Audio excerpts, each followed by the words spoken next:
9월 23일 예배를 살아계신 하나님 아버지 앞에 드리겠습니다. 사랑하는 주님 은혜를 감사합니다. 오늘 생명 주심도 주님의 말씀을 들을 수 있음도 다 주님의 은혜입니다.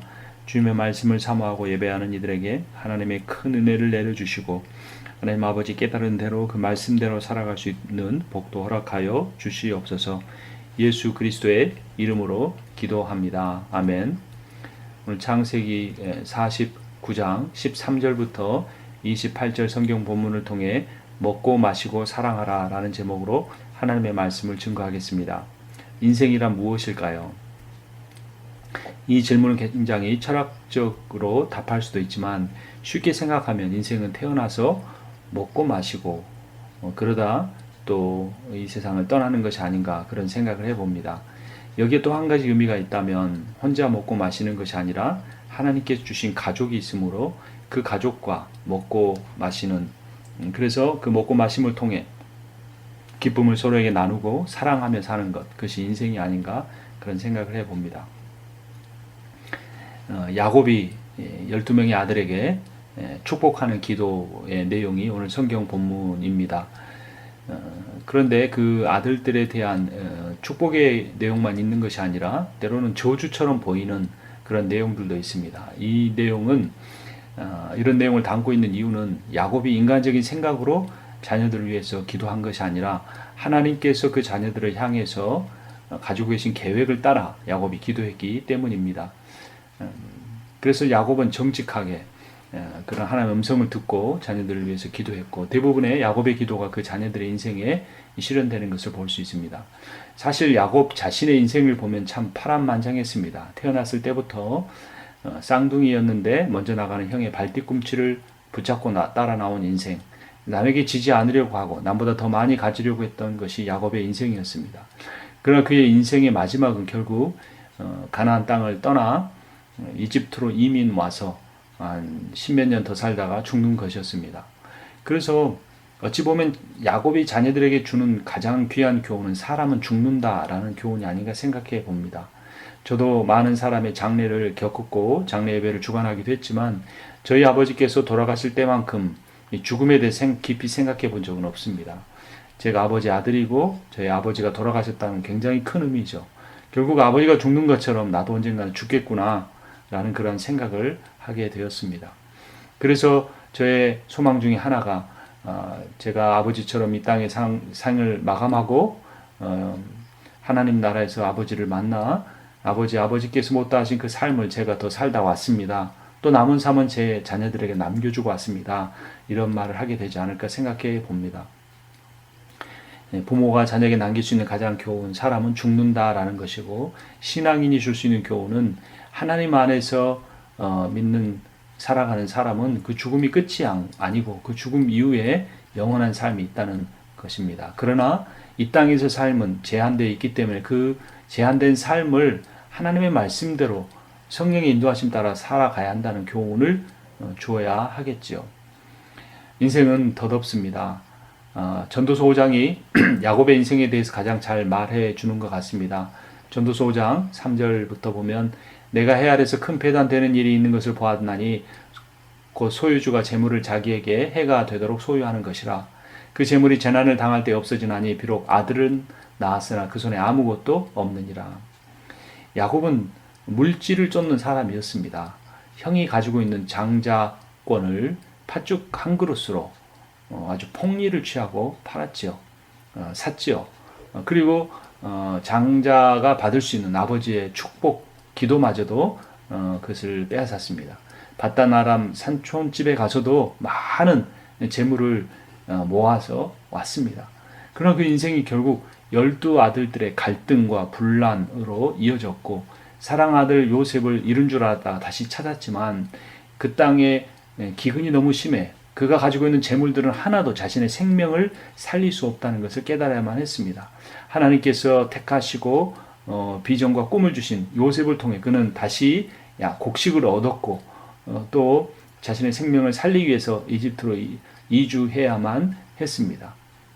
이것이 해 아래서 큰 폐단과 같은 것입니다. 소유주가 재물을 자기에게 해가 되도록 넘치도록 소유해봐야 그것이 의미가 없다는 겁니다. 그 재물이 재난 당할 때 없어지고 아들을 낳았으나 그 손에 아무것도 없다는 겁니다. 이어지는 15절 보면 그가 모태에서 벌거벗고 나왔은즉 그가 나온 대로 돌아가고 수고하여 얻은 것을 아무것도 자기 손에 가지고 가지 못하리니 라고 합니다. 이것도 큰 불행이라 어떻게 왔든지 그대로 가리니 바람을 잡는 수고가 그에게 무엇이 유익하리요. 태어날 때 아이들이 손을 꽉 쥐고 태어나죠. 뭔가 주겠다고 하는 겁니다. 인생을 마무리할 때 그 손을 펴고 갑니다. 아무것도 가져갈 수 없다는 것을 스스로 인정하는 것이죠. 그래서 우리가 얼마나 많이 소유했느냐가 중요한 것이 아니라 얼마나 그것을 유익하게 썼느냐가 중요한 것이죠. 내가 먹고 마신 만큼만 누릴 수밖에 없다는 것이고 아무리 많은 땅을 소유해도 내가 묻힐 한 평의 공간밖에 없는 것이고 아무리 우리가 많은 걸 소유해도 내가 하루 세끼 먹는 것 외에 다 자기 몸 안으로 집어넣을 수도 없는 겁니다. 그러한 인생의 어떤 허무한 패단을 보면서 사람들은 17절에서 이렇게 말합니다. 일평생을 어두운 데에서 먹으며 많은 근심과 질병과 분노가 그에게 있느니라 라고 합니다. 그러나 하나님 믿는 사람에게는 근심과 질병과 분노가 아니라 기쁨이 있습니다. 왜냐하면 먹고 마시는 것만 아니라 사랑하라라는 것이 오늘 설교의 제목인 것처럼 하나님께서는 먹고 마시는 복과 사랑하는 복, 이 두 가지 복을 인생에 허락하셨기 때문입니다. 18절에 보면 사람이 하나님께서 그에게 주신 바 그 일평생에 먹고 마시며 해 아래서 하는 모든 수고 중에서 낙을 보는 것이 선하고 아름다움을 내가 보았나니 그것이 그의 몫이로다. 일평생 먹고 마시는 것, 그 기쁨만큼 큰 것이 없고 그거 외에 자기 몫은 아무것도 없다는 것입니다. 이어지는 19절에 또한 어떤 사람에게든지 하나님이 재물과 부여를 그에게 주사 능히 누리게 하시며 제 몫을 받아 수고함으로 즐거워하게 하신 것은 하나님의 선물이라 라고 말합니다. 여러분 어떤 선물을 받으셨습니까? 참 자녀들에게 잘하기 위해서 더 많은 돈을 벌기 위해 자녀들과 함께하는 시간을 갖지 못하고 살아가는 것이 현대 사회의 모순이 아닙니까? 자녀에게 더 좋은 것을 먹이기 위해 열심히 일함으로 오히려 자녀들과 함께 식사도 하지 못하는 그러한 패단을 우리는 헤아려서 보고 있지 않습니까? 야곱은 많은 재물을 모았지만 12아들 모두에게 축복의 기도만을 해줄 수 없는 그 상황으로 그는 인생을 이끌어 왔습니다. 그의 아들들의 받은 내용들은 여러 가지 내용들이 있는데 어떤 아들은 좋은 곳에 삽니다. 하지만 그 좋은 곳의 삶으로 인하여서 오히려 어려움을 겪는 아들들이 있습니다. 14절에 보면 이사갈에 관한 내용이 나옵니다. 그 14절 성경 본문에 있는 양의 우리라는 내용을 보면 양의 우리 사이에 꿇어앉은 건장한 낙이라는 표현은 패배 혹은 완악함을 의미합니다. 이건 지파에 대한 설명보다는 거주 지역의 지형을 묘사한다고 볼 수 있습니다. 그 거주 지역이 힘이 있으나 게으른 자의 모습을 묘사하고 있습니다. 이사갈은 비옥한 이스라엘 골짜기에 거주했습니다. 근데 그곳은 이집트나 바벨론 등 큰 나라들이 탐내는 땅이어서 그곳 거주민인 이사갈은 오히려 그런 거대한 나라들로부터 침략을 당하고 고통을 당하는 그런 삶을 살아야 했습니다. 그래서 옛말에 부자에게는 아들은 없고 상속자만 있다고 하죠. 아버지가 부유하면 그 아버지에게 진정한 효도를 하기보다는 아버지가 가진 그 재산을 노리는 자녀들이 될 수가 있다는 것입니다. 가장 빠지기 쉬운 함정이 목적 없는 소유와 부와 건강입니다. 우리가 왜 많이 소유해야 하는가? 우리가 왜 건강해야 하는가? 거기에 목적이 있어야 한다는 겁니다. 하나님 믿는 사람은 특별히 하나님의 사랑의 복음을 우리가 누릴 뿐만 아니라 실천하며 사는, 그래서 우리가 주변의 사람들이 군림하는 것이 아니라 우리가 주변의 사람들을 섬기고 사랑하는 그런 삶을 살기 위해서, 그런 목적 아에 내가 섬기기 위해서 더 많은 물질이 필요하고 더 잘 섬기기 위해서 건강이 필요하다는 그러한 메시지입니다. 이사갈은 그러한 목적 없는 좋은 땅을 받아서 오히려 그 좋은 땅에 산다는 것 때문에 그 땅을 노리는 사람들에게 많은 고통을 당해야 했던 것입니다. 16절에 18절에 보면 단지파에 대한 이야기가 나옵니다. 단지파는 16절의 내용을 보면 49장 16절입니다. 다는 이스라엘의 한 지파같이 그의 백성을 심판하리로다 라고 합니다. 심판은 재판 혹은 통치를 의미하기도 합니다. 사사라는 의미입니다. 그런데 이 단 지파에 대한 이어지는 메시지를 보면 대단한 내용이 나옵니다. 17절을 보면 다는 길섭의 뱀이요 새끼의 독사로다 말굽을 물어서 그 탄 자를 뒤로 떨어지게 하리로다 라고 합니다. 대단한 역할을 하는 것이죠. 이 모래 속에 숨은 뱀이 이 말이 지나갈 때 그 발뒤꿈치를 물 때 그 말에 타고 있는 장수를 떨어뜨려 이기게 된다는 겁니다. 대단한 역할이죠. 단지파는 그렇게 크게 쓰임 받은 적이 없었지만 단지파의 유명한 사사인 삼손을 통해 어느 정도 성취되었습니다. 삼손이 이스라엘을 오랫동안 괴롭히던 블레셋을 나귀 턱뼈를 가지고 물리쳤던 그런 위대한 역할을 감당했었던 것이죠. 18절에 보면 여호와라는 표현이 요셉 이야기에서 요셉 고백외로는 처음 등장을 합니다. 18절을 보면 여호와여 나는 주의 구원을 기다리나이다 라고 합니다. 여기서 나가 누구냐? 이것이 야곱이 1인칭으로 자기를 가르쳤다고 볼 수도 있고 3인칭인 단지파를 1인칭으로 표현했다고 볼 수도 있습니다. 야곱이 자신을 가리킨다고 볼 때 늙은 야곱이 자신에게 힘을 달라고 기도하는 의미로 볼 수 있습니다.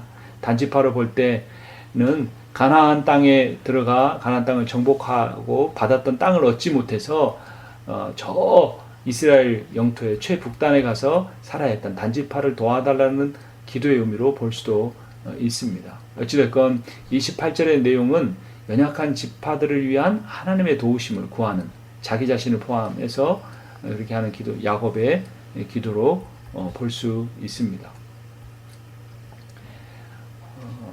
22절에서 26절에는 요셉에 대한 이야기가 나옵니다.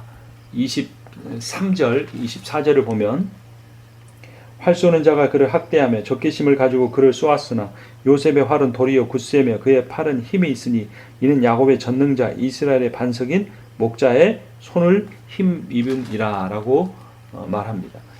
그러니까 처음에는 활 쏘는 자에게 추격을 당했지만 23절에서 24절에 보면 오히려 요셉이 그 활 쏘는 자를 물리치고 복을 받는, 그래서 요셉이 처음에 형들에게 팔리다가 나중에 이집트로 와서 총리가 되었던 것처럼 앞으로 요셉 지파가 고난을 겪거나 그 고난을 다 이겨내고 하나님 주시는 복을 받을 수 있다라는 겁니다.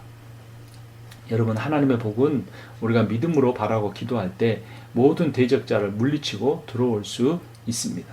중요한 것은 우리가 하나님의 우리를 향한 뜻이 재앙이 아니고 복이라는 사실을 믿는 겁니다. 그리고 하나님이 주시는 복보다 그 복을 주시는 하나님을 더 사모하고 그 하나님을 바라는 인생을 살 때 요셉처럼 활 쏘는 자의 추격을 받다가 그 활 쏘는 자를 물리치는 복을 받을 수가 있습니다. 야곱의 축복이라는 복음성가가 있죠. 거기 보면 담장 너머로 뻗은 가지라는 표현이 있는데 그것이 이 요셉에 대한 야곱의 기도 가운데 나옵니다. 22절에 보면 요셉은 무성한 가지 곧 샘 곁에 무성한 가지라 그 가지가 담을 넘었도다. 얼마나 그 샘물을 통해 영양분을 많이 보급받았으면 그 나무의 가지가 담을 타고 넘어 들어갈 정도라는 겁니다. 시편 1편에 보면 시냇가에 심은 나무가 가지가 마르지 않은 무성한 것처럼 여호와 율법을 사모하는 자는 복을 얻는다라는 말씀이 있습니다. 요셉이 받은 그러한 복에 대한 내용을 야곱이 기도로 축복하고 있습니다. 사실 야곱은 다른 지파들에 비해서 그의 아들들 에브라임과 므낫세에 대한 축복이 있었고 요셉은 따로 복을 받습니다. 두 번씩이나 야곱의 기도를 받는 것이죠. 원래 장자는 두 몫을 받습니다. 르우벤이 장자이지만 그가 장자의 역할을 제대로 하지 못했기 때문에 나머지 형제들을 구원한 요셉이 장자처럼 두 배의 복을 받은 것입니다. 요셉 인생이 처음에는 고난이 있었으나 나중에 하나님의 도우심으로 장자의 축복까지 얻게 된 것입니다. 야곱은 어떤 아들에게는 축복의 기도도 하지만 어떤 아들에게는 참 미래가 좋지 않을 거란 저주의 기도도 할 수밖에 없었습니다.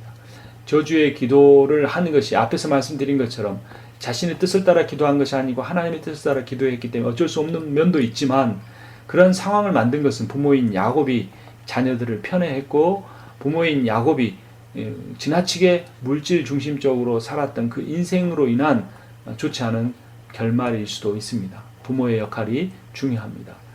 자녀는 부모에게 순종하고 공경해야 합니다. 좋은 자녀가 돼야 합니다. 부모는 자녀를 노엽게 하지 말고 그 자녀가 부모의 모습을 통해 하나님의 모습을 볼 수 있도록 늘 겸손하고 섬기고 자녀들을 조건 없이 사랑하는 그러한 모습을 가져야 합니다. 오늘 설교의 제목이 먹고 마시고 사랑하라입니다. 우리가 야곱처럼 아무리 많은 인생의 재물을 모아도 우리는 그것을 다 먹을 수 없습니다. 야곱처럼 아무리 많은 땅을 모아도 결국 그 땅을 두고 이집트에 가서 죽을 수밖에 없는 것처럼, 이집트에서 죽을 때 나를 이곳에 묻지 말고 고향 땅에 묻어달라고 말할 수밖에 없는 것처럼, 우리는 아무리 많은 땅을 모아도 그 땅을 다 자신의 무덤터로 만들 수는 없습니다. 단 한 평의 땅만 가지고 갈 수밖에 없습니다. 우리가 어떻게 살아야 할지 답을 얻는 것입니다. 우리가 이미 살펴본 대로 전도서 3장에서 우리 인생에서 우리가 누릴 수 있는 복은 하루 세 끼 먹고 마시는 것이고, 또 그 먹고 마심을 통해 가족들과 가까운 사람들과 그 복을 나누는 것입니다. 이것을 신학의 관점과 이어서 보면 우리와 가까운 사람만 아니라 예루살렘과 온 유대와 사마리아 땅끝까지 이르러 우리가 할 수 있는 분량 안에서 힘들고 어려운 사람들과 먹고 마시는 것을 나누는 것이고, 특별히 하나님의 일을 감당할 수 있도록 하는 일에, 선교하는 일에 우리가 귀하게 더욱더 사용해야 할 것입니다. 전도서 3장 20절은 결론적으로 이렇게 말합니다. 그는 자기의 생명의 날을 깊이 생각하지 아니하리니 이는 하나님이 그의 마음에 기뻐하는 것으로 응답하심이라 라고 말합니다. 이 내용은 세번역 성경을 보면 조금 뜻이 명확해집니다. 하나님은 이처럼 사람이 행복하게 살기를 바라시니 덧없는 인생살이에 크게 마음 쓸 일이 없다라는 겁니다. 인생이 덧없다라는 겁니다. 거기에 마음 쓰지 말라는 겁니다. 하나님이 새끼 먹고 마시게 하는 것, 하나님께서 만나게 하신 사람 사랑하며 사는 것, 그것이면 족하니 거기에 너무 마음 쓰고 그 너무 걱정하고 염려하지 말라는 겁니다. 하늘에 나는 새도 먹이시고 입히시고 창고가 없어도 그렇게 하신 것처럼, 들에 핀 백합화를 가장 아름다운 옷으로 입히신 것처럼 하나님 우리 인생에도 끊임없이 복을 부어주고 계십니다. 중요한 것은 이미 하나님이 먹고 마시는 복을 주셨는데 그것을 누리지 못하고 또 다른 무엇이 있을까 하고 인생의 신기루를 쫓는 것처럼 그렇게 인생을 허비해서는 안 된다는 겁니다. 인생은 덧없습니다. 크게 마음 쓸 일이 없는 것입니다. 먹고 마시고 사랑하는 것. 가까이 있을 때 가족에게 잘하고, 가까이 있을 때에 교우들에게 잘하고, 비록 멀리 있는 사람이라 할지라도 하나님 내게 주신 기도 제목 따라 선교의 사역을 감당하며 살아가는 여러분과 제가 되기를 주님의 이름으로 축원합니다. 살아계신 하나님 아버지, 은혜를 감사합니다. 우리가 하루 세끼 먹는 것 얼마나 큰 복인지 생각하게 됩니다. 우리가 자녀에게 욕심 많은 부모로 비춰지는 것이 아니라 우리의 이웃을 섬기고 사랑하는 부모로 모습을 보이게 해주셔서 우리가 인생을 떠나며 자녀들을 위해 기도할 때는 야곱과 달리 축복의 기도만 할 수 있는 부모가 되게 하여 주시옵소서. 하나님께서 우리에게 먹고 마시고 사랑하며 살게 해주신 것 감사드리고 우리 주 예수 그리스도의 이름으로 기도합니다. 아멘.